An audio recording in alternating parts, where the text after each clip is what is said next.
The shock of that night is still vivid, as if it happened just hours ago. What was supposed to be an innocent birthday celebration turned into an experience that shattered everything I thought I knew about my life, my wife, and myself. It began like any typical gathering of old friends, drinks, laughs, stories from years past. There was an excitement in the air, and I was glad to be part of it, feeling like I could unwind for once. The birthday party invitation had come from my best friend, Mike, who was notorious for putting together wild events, but even I didn't see this twist coming. It was a guys-only trip, a weekend to celebrate friendship, with the centerpiece being a fishing trip at a secluded lake, hours from our regular lives. That in itself sounded perfect, the peace of the lake, the breeze, and, of course, a chance to just be ourselves, free from the usual routines. Little did I know how that trip would pull my life apart. The fishing trip went as planned, the lake's serenity underscoring our conversations, which drifted from old memories to new dreams. I barely noticed the hours ticking by, completely immersed in this rare freedom. Then came Mike's birthday dinner, which we capped off with more drinks. Just when I thought the night was winding down, Mike pulled a fast one on us. "All right, fellas, how about we end this celebration at a place that really knows how to entertain?" An hour later, we found ourselves at a neon-lit strip club, tucked away in the middle of nowhere. It was a place we never would have found if we hadn't been with Mike, who, of course, had connections all over town. I wasn't particularly interested, honestly.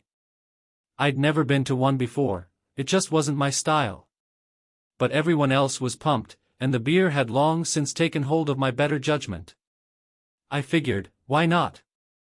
I'd go along with it for a bit, then maybe slip away if things got too intense. The very last thing I expected was that I would walk into a scene that would change everything. The place was dimly lit, smoky, with flashing lights casting fleeting glances of red and blue. Music pulsed from every corner, and it was packed. As we found a table, I tried to settle into the atmosphere, noticing the energy in the air as the dancers moved through their routines, laughing and chatting with the patrons. It felt surreal, a world that was foreign to me, but I could see my friends settling into the vibe, cheering, throwing singles, and generally having a great time. Then, as I was nursing my drink and trying to blend into the background, I spotted her. At first, my eyes didn't register what they were seeing. She moved gracefully under the spotlight, her every step a strange mixture of elegance and seduction. She was one of the main dancers, and the crowd around her was captivated. My heart skipped a beat, and I felt a sudden, sickening wave of realization: the dancer was my wife. My mind went blank. I wasn't able to make sense of it. I kept staring, my stomach twisting. I was in shock, paralyzed, barely able to keep my mouth from hanging open. The woman I'd spent the last 10 years with, the woman I thought I knew better than anyone, was up there, dancing in a place like this. My friends were oblivious, laughing and hooting, caught up in their own thrill. But I was rooted to the spot, unable to look away, unable to accept what I was seeing. And she didn't see me. Or maybe she did and chose to ignore me. But as the night went on, I watched as she made her way from one table to another, charming the patrons, pouring drinks, laughing with that same warmth she used to save just for me. I remembered how she'd tell me she was out with friends, or had to work late, or needed time for herself. It all fell into place with a cruel clarity. I could feel anger bubbling up inside me, but it was subdued by disbelief and betrayal. I wanted to storm out, to somehow erase this twisted memory from my mind, but I was glued to the chair. Part of me hoped this was some horrible dream, that I'd wake up and laugh it off. But as the minutes ticked by, I realized it was all too real. I don't remember how long I sat there, paralyzed, watching her move through the room. She smiled, made small talk, entertained guests, completely oblivious to me, or at least pretending to be. My mind kept trying to rationalize, to come up with some explanation. Had she been doing this for years? Was this the reason for all the late work nights and girls' weekends? The realization hit like a punch: I didn't know her at all.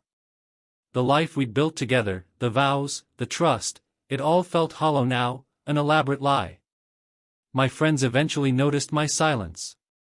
One of them, clearly drunk, nudged me, laughing, "What's up, man?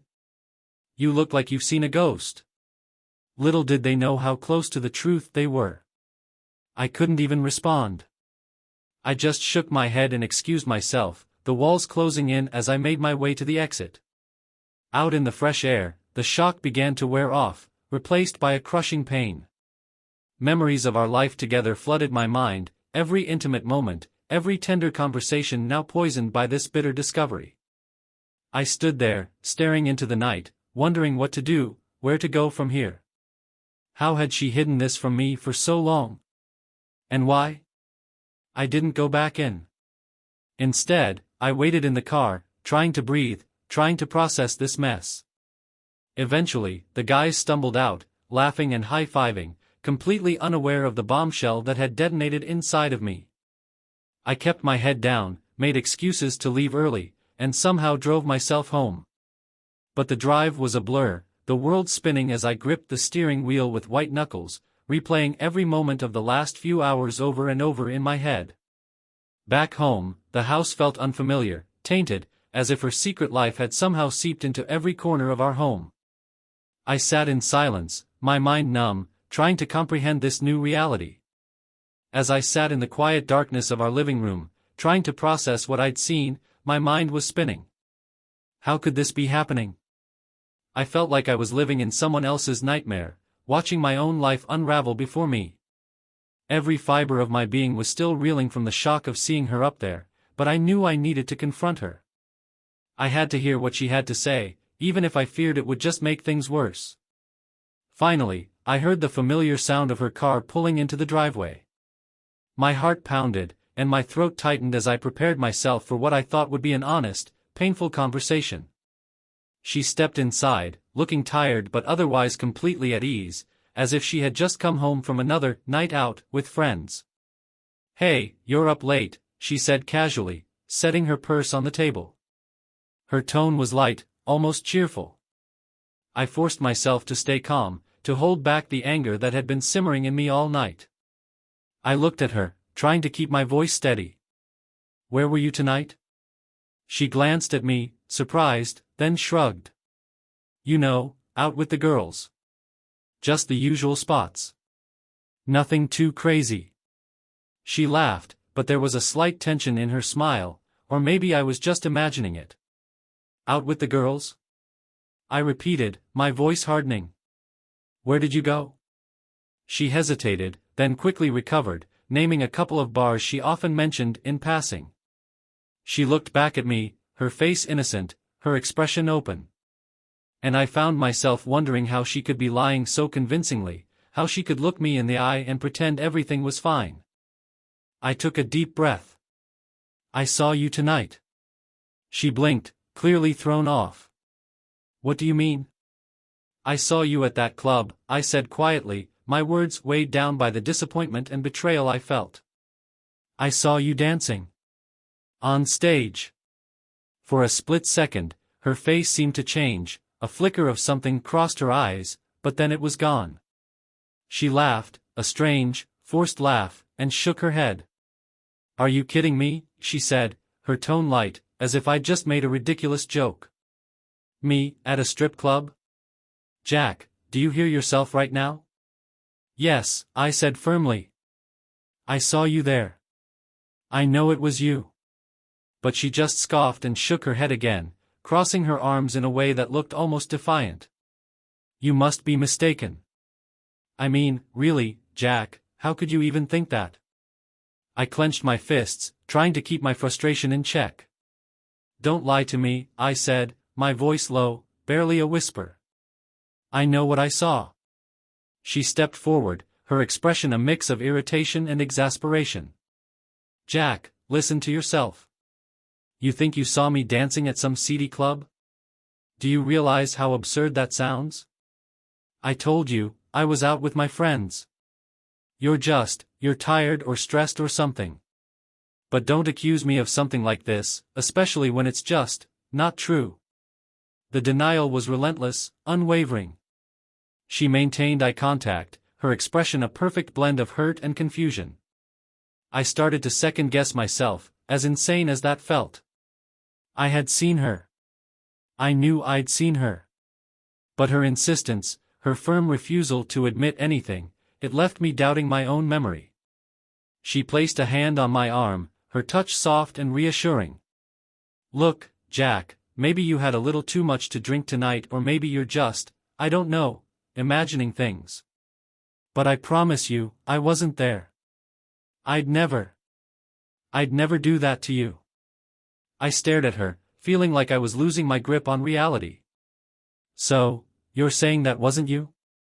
She sighed, shaking her head. Jack, if it were me, don't you think I'd be the first to tell you? Look at me, she insisted, her voice gentle, her eyes unwavering. You've known me for a decade. Do you honestly believe I'd keep something like that from you? Her words felt calculated, almost rehearsed, but there was such conviction in her tone, such unshakable certainty that for a moment, I was speechless. I wanted to keep pressing, to ask her to explain the similarities, to demand answers, but there was a gnawing fear that no amount of questioning would crack her denial. It felt like I was arguing with a stranger. Finally, I let out a long breath, exhausted. All right. If that's really what you're saying, if you're really going to deny it, I don't know what else to say. She reached out and squeezed my hand. I'm sorry, Jack. I don't know what you think you saw, but it wasn't me.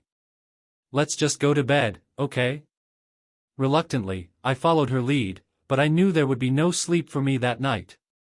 The doubt, the disbelief, the painful uncertainty gnawed at me long after she drifted off. The woman beside me, the woman I had trusted for 10 years, she was hiding something. And worse, she was lying about it right to my face. The next morning, I woke up with one thought still racing through my mind: I had to know the truth. Her denial, her calm insistence that I was imagining things, it all felt like gaslighting, like she was purposefully twisting the facts. I knew what I'd seen, and as absurd as it sounded, I knew she was hiding something dark from me. The only way to settle it once and for all was to catch her in the act, to confront her with evidence she couldn't deny. But there was one problem: I had no idea what name she used at the club. If she was as careful as she seemed, she'd never go by her real name. And if I sent a friend in to confirm it was her, he'd need to know what name to ask for. I sat at the kitchen table, coffee cooling in my hands, as I tried to work out a plan. Over the years, I'd met several of her friends, but they were always the kind of casual friends she'd call to catch up with once every few months. None of them were particularly close to her. Then it hit me: her phone. She'd been cagey with it recently, always keeping it locked and close by. I'd never thought to check it before, I never wanted to invade her privacy like that. But now, it was different. If I could find out her club name, I'd have proof that she was hiding a side of herself I had never even imagined. I waited for her to leave. That afternoon, she mentioned some errand she had to run, and as soon as her car pulled out of the driveway, I raced to the bedroom, where she sometimes left her old phone. Sure enough, she'd forgotten to take it with her. I took a deep breath, unlocked it, and started searching. At first, there was nothing unusual: a few group chats with family members, her friends, work contacts. But then I noticed a folder in her Photos app titled Personal. My pulse quickened as I opened it, and there they were, several pictures of her at a club, her makeup heavy and dramatic, her clothes a little too revealing for a night out with friends. But it wasn't just that. One photo, in particular, caught my attention. She was standing by a vanity mirror, dressed in a tight black outfit, and on the table beside her lay a name tag. I zoomed in as best I could, my hands shaking. Jade. That was it. Her club name. Jade. Now that I knew what name she used, I called my best friend, Mark. I hated bringing him into this, but there was no other way. Mark had been with me through everything, and I trusted him. After explaining the situation as briefly as I could, he agreed to help, though I could tell he was uncomfortable with the idea. I told him everything I'd seen, how she had denied it, and how I needed proof. All right, man, he finally said. I'll go. Just, if this is true, Jack, are you sure you want to know? I hesitated, but only for a moment. Yes. I need to know. That night, I waited anxiously at home while Mark headed to the club. He promised to keep me updated, and I kept my phone nearby, my stomach churning with every passing minute. I knew it was her. I just needed Mark to confirm it, to see her with his own eyes and record the proof I needed to confront her. About an hour later, my phone buzzed. It was a text from Mark. "She's here." It's her. I felt a rush of both relief and dread. As terrible as it was to read those words, a part of me felt vindicated. I wasn't crazy, I hadn't imagined it. But then, another text came through.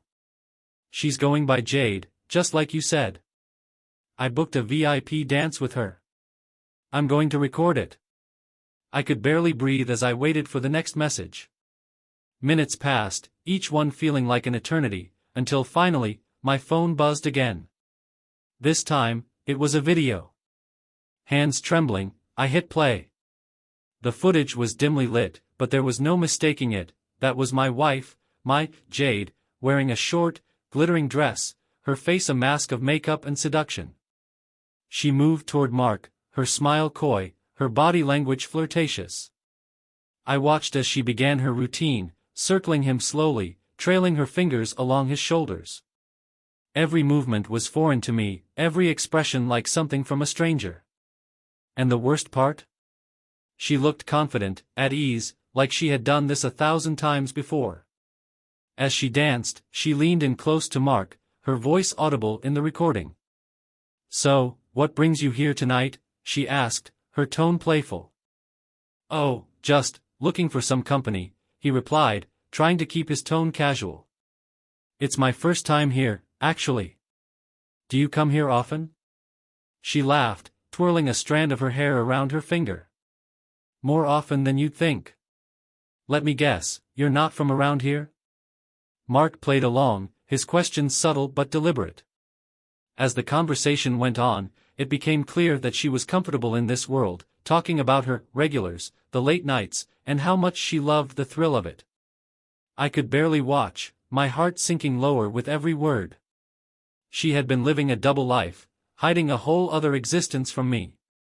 As the video ended, Mark sent one final message. "I'm sorry, Jack. I got the proof you wanted. But are you sure this is the road you want to go down?" I stared at his message, unsure of what to say. My mind was blank, a numbness settling over me. She'd been lying to me for who knows how long, slipping away to this other world while I waited at home, clueless. All her late nights, her secrecy, it all made sense now. But as much as I hated the truth, at least I finally knew. I wasn't crazy. I had the proof, undeniable and raw. When she got home that night, I didn't say anything. She greeted me as usual, her voice warm and cheerful, as if she'd just been out with friends. I watched her carefully, studying every expression, every little detail, as she moved around the room, completely oblivious to the fact that her secret was out. I decided to wait, to gather my thoughts before confronting her. The shock had morphed into a deep-seated anger, an anger so fierce it almost scared me. But I knew I had to stay calm, to choose my words carefully when the moment came. I wasn't going to let her deny this again, to gaslight me into questioning my own mind. The next day, I kept my distance, letting the tension build. She sensed something was off, throwing me quick, concerned glances, but I said nothing, determined to keep her guessing. Finally, that evening, after she'd settled into her routine and seemed relaxed, I pulled up the video Mark had sent and placed my phone on the table in front of her. I watched her face as she looked at the screen, her expression shifting from confusion to horror as the reality of her lie stared back at her. Her mouth opened slightly, her eyes wide as she met my gaze. This time, there would be no denying it, no rehearsed excuses or convincing lies. She couldn't gaslight her way out of this one. "Care to explain, Jade?" I asked, my voice cold, unrecognizable even to myself. She looked at me, the shock evident in her eyes, but I saw something else there too, resignation. And in that moment, I knew that this lie was just the beginning. The silence that followed my question was almost deafening. She looked at me, her face pale, eyes wide, but her expression quickly hardened, shifting from shock to something else, something almost defiant. I watched, waiting for her to say something, anything, to acknowledge what was right there in front of us. But she stayed silent, lips pressed tightly together, as if hoping I might still somehow relent, might give her an out. But I was past that point. "Go on, explain it to me, Jade," I repeated, unable to hide the bitterness in my voice. She let out a short, bitter laugh, looking down at her hands, which were clenched tightly in her lap. I could see the mask she'd worn so well starting to crumble, the cracks deepening with every second of silence. "What do you want me to say, Jack?" she finally replied, her voice tense, almost resigned. "You went out of your way to dig into something that had nothing to do with you." "Nothing to do with me?" The words came out louder than I intended, and I clenched my fists to calm myself. "Are you hearing yourself? How could you stand here and say that your second life as a stripper, as Jade, has nothing to do with me?" She looked up, eyes narrowing, and for the first time, I saw something I hadn't expected: anger. Real anger. "You don't understand anything, Jack. You have no idea what it's like. I work, I keep this house, I put up with you, and you're never here. You think you know everything about me, but you don't." I took a step back, her words landing like a slap. "Are you seriously blaming me? Blaming me for this?" I gestured at the video on the screen. "Do you realize how insane that sounds?" She crossed her arms, her face unreadable. "I'm not blaming you, Jack. I'm saying that things aren't as simple as you think they are. Then make me understand, because I can't even begin to wrap my head around this." My voice was raw, and I could feel the frustration, the pain, building to a breaking point. "I need to know why. Why this, why the lies? I deserve at least that." She sighed, her gaze softening just slightly, and for a moment, I thought I saw a flicker of remorse. But she quickly buried it, her expression hardening again. "It's not what you think. Yes, I work at that club. Yes, I go by Jade. But it's just a job, Jack. A way to make extra money." I laughed, a hollow sound that echoed through the room. "Extra money? For what? We're not struggling. We have savings, you have a job, I've worked my ass off to give us a stable life, and you're telling me you needed extra money?" "It's not just about the money," she muttered, her voice barely audible. She looked away, biting her lip, as if fighting back something she didn't want to admit. "Then what is it?" I demanded, leaning in closer. "What were you looking for?" She hesitated, and for a moment, I thought she might not answer. But then she looked up, her expression a mix of defiance and vulnerability. "I don't expect you to understand, but I needed something more. Something different." "Something different?" The words echoed in my mind, painful and cutting. "What exactly wasn't enough for you here, with us, with me?" She closed her eyes, shaking her head slightly. "I don't know, Jack. I started feeling like I was fading, like I was losing myself. That place, it gave me an escape, a way to feel alive. I didn't plan for it to be like this, but it happened." "So you decided to live a double life, right under my nose?" I shook my head, unable to believe what I was hearing. "Do you know how insane this sounds? How reckless?" She rolled her eyes. "You always think you know everything, Jack. But you have no idea what it's like for me. Stuck in this life where every day feels the same, watching you go off to work while I'm here, alone. I needed something that was just mine, something you didn't control." The words hit hard, but the anger in her tone stoked my own. "This is about control? You're talking about our life together like it's a prison. And instead of talking to me, instead of telling me you were unhappy, you decided to become Jade? To go out and pretend to be someone else?" She crossed her arms, refusing to meet my gaze. "I didn't think you'd understand. You're so focused on what you think is right, what you want. I knew you'd judge me, that you'd make me feel ashamed. And I couldn't take that. Then why not just leave, if you hated this life so much? I shot back, my voice shaking with frustration. Why stay here and keep lying to me? Did you think I'd never find out? She shrugged, her gaze still distant, as if she was somewhere far away. I didn't think it would matter. I thought I could keep them separate. That I could have both lives without them touching. The absurdity of it all was overwhelming. Didn't think it would matter? I repeated, barely able to believe her words. We've been together for 10 years, and you're telling me you didn't think it would matter that you're leading a completely different life behind my back?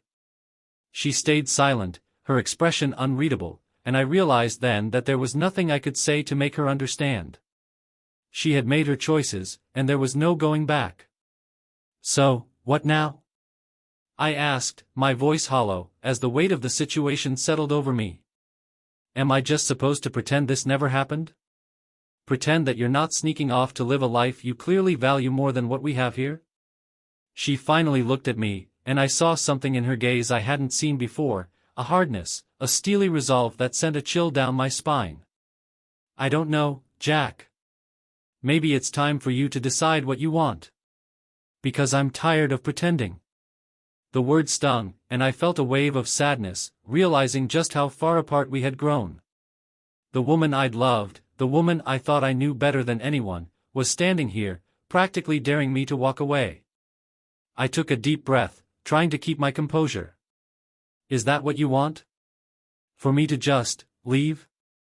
She didn't respond, her expression carefully blank, but the silence spoke volumes.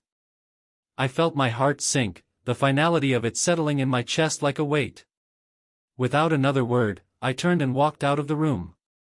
I could feel her watching me, but I didn't look back. I needed space, needed air, needed to think. Once outside, I leaned against my car, taking deep breaths, trying to steady myself. The realization hit me like a ton of bricks. The life I thought I knew, the future I'd planned, it was all gone. And for the first time, I wasn't sure if I wanted it back. I sat there for what felt like hours, replaying the conversation in my head, every word like a knife twisting in my gut. I thought of all the moments we'd shared, the memories that now felt tainted, the lies that had been woven so skillfully around our life. The thought of returning to that house, to the woman I barely recognized, felt impossible. Eventually, I started the car, driving aimlessly, letting the quiet hum of the engine drown out my thoughts. I didn't know where I was going, but I knew one thing: I couldn't go back to her, not now, maybe not ever. As the sun began to set, casting long shadows across the empty road, I finally understood what I needed to do. It was time to let go of the life I'd been holding onto, time to find out who I was without her. For better or worse, Jade had made her choice. And now, I had to make mine. The betrayal lingered like a bitter taste in my mouth, growing worse with each passing day.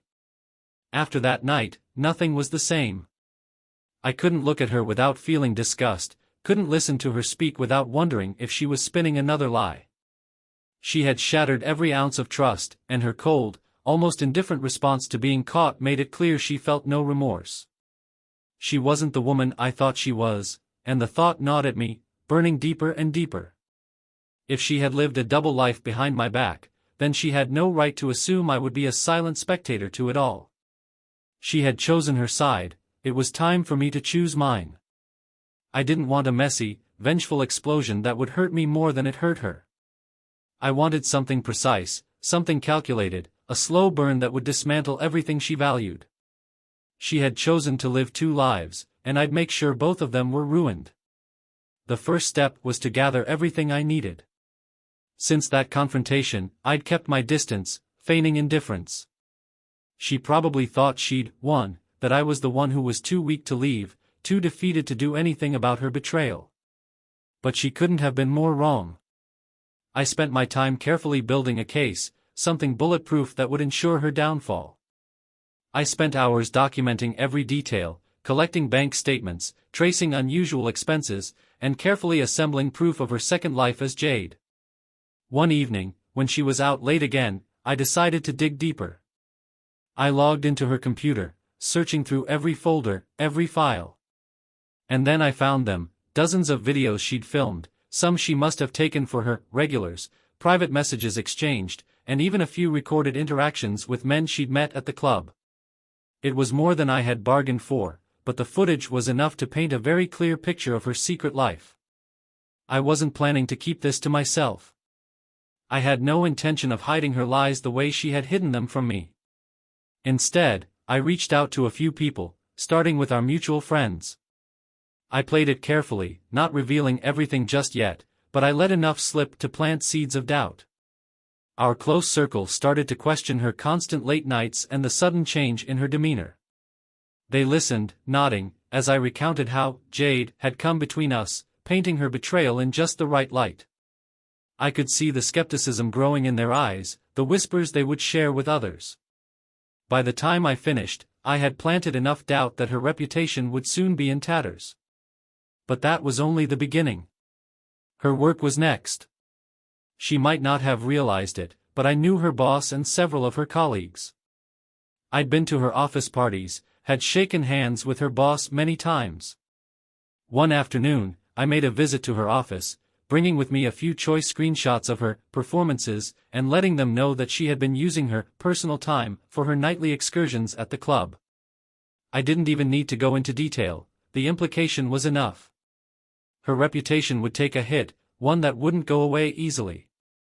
If she thought she could live one life as a respectable professional and another as Jade, I was going to blur those lines for her, make it so her colleagues saw her for who she truly was. I didn't stop there. She had her circle of friends at the club, too, regulars who seemed to admire her act, who lavished her with attention and tips.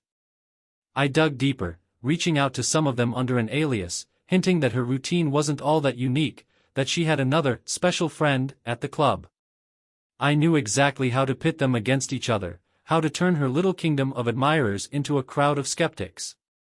Her double life as Jade would soon turn on her, and when it did, she'd be left standing alone. And then, the final move, the one I knew would shake her to her core. I knew that her family, her parents in particular, had no idea about her double life. They thought she was their perfect daughter, a hardworking professional married to a decent man. So, I carefully curated an anonymous package filled with photos, video snippets, and a letter that detailed every aspect of her betrayal, from her late nights at the club to her lies to her husband. I knew it would shatter the image they had of her, just as she had shattered mine. But even as I sent it, I felt the weight of it all, the sense that this final blow was as much for me as it was against her. I didn't want her back, I knew that much. But I wanted her to feel even a fraction of the pain, the anger, and the shame she'd made me feel. When the package finally arrived, her reaction was explosive. She confronted me, her face pale, her voice shaking with anger and fear as she accused me of ruining her life, of crossing a line.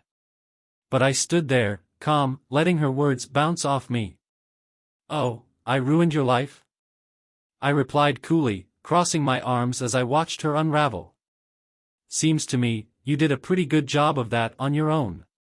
She was livid, her words spilling out in frantic anger, but I could see the fear beneath it all.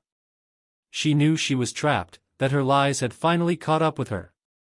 She screamed at me, called me every name in the book, but there was no going back. Her family, her friends, her colleagues, they all knew the truth now, and she had no one to blame but herself. And as she finally stormed out, slamming the door behind her, I felt an odd sense of calm. For the first time since this nightmare began, I felt free. Free from her lies, free from the pain she had caused. She had tried to live two lives, and in doing so, she had destroyed both. I didn't know what my future held, but I knew one thing: I was done with her, and with every trace of the life we'd once shared. I wasn't going to let her haunt me anymore. This chapter was over, and I was ready to leave it all behind.